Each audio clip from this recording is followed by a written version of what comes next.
আমরা একটা tattoo remover কাজ করতে যাচ্ছি। এখানে কি ট্যাটু রিমুভার কাজ করতেছে? জি, ট্যাটু রিমুভও করা যায়। আচ্ছা, ট্যাটু রিমুভের কাজ কিন্তু দর্শক করা হচ্ছে। ওরে ভাই, মানে দেখতে পাচ্ছেন এখানে কিন্তু ট্যাটু রিমুভের কাজটা কিন্তু দর্শক করা হচ্ছে। যারা ভুলবশত ট্যাটু করছেন তাদের জন্য কিন্তু চমৎকার ভাবে কিন্তু দেখেন কাজটা কিন্তু করা হচ্ছে। এটা কি সম্পূর্ণ লেজারের মাধ্যমে? জি, লেজারের মাধ্যমে। এই যে দেখেন এখানে সাদা হয়ে গেছে, এখান থেকে একটা চামড়া উঠবে এক সপ্তাহের ভিতরে, ওইটার সাথেই কালিগুলো উঠে যাবে। ওকে, এইটার সাথেই কিন্তু কালিগুলা কিন্তু দর্শক উঠে যাবে। দেখতে পাচ্ছেন খুব চমৎকার ভাবে কিন্তু কাজটা কিন্তু করা হচ্ছে। ওকে, দেখতে পাচ্ছেন। আচ্ছা ভাইয়া, এটা করতে কতদিন সময় লাগে? ট্যাটু রিমুভ 2-3 সেশনে ক্লিয়ার হয়ে যায়। 2 থেকে 3 সেশনের মধ্যেই কিন্তু ভিউয়ার্স এই ধরনের ট্যাটু রিমুভের কাজগুলো কিন্তু আপনারা করাতে পারবেন।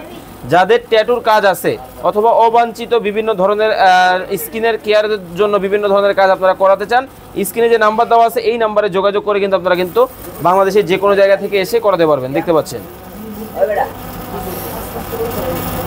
কিন্তু কাজটা কিন্তু করা মোটামুটি হয়ে গেছে। ওকে, আচ্ছা আচ্ছা, দেখতে পাচ্ছেন খুব চমৎকারভাবে কিন্তু হচ্ছে। ওকে, তো ভাইয়া ওনার এর আগে কি উনি আসছিল? না, আজকে ফার্স্ট টাইম। ওনার কিন্তু এটাই প্রথমবার। দেখতে পাচ্ছেন এখানে কিন্তু হাতের যে ট্যাটু যে কাজগুলো উনি করছেন এটা কিন্তু মোটামুটি হয়ে গেছে। ভাই কি ভুলবশত করছিলেন নাকি? এটা ভুলবশত কিন্তু করছিল, দেখেন এখন কিন্তু এই অবস্থা।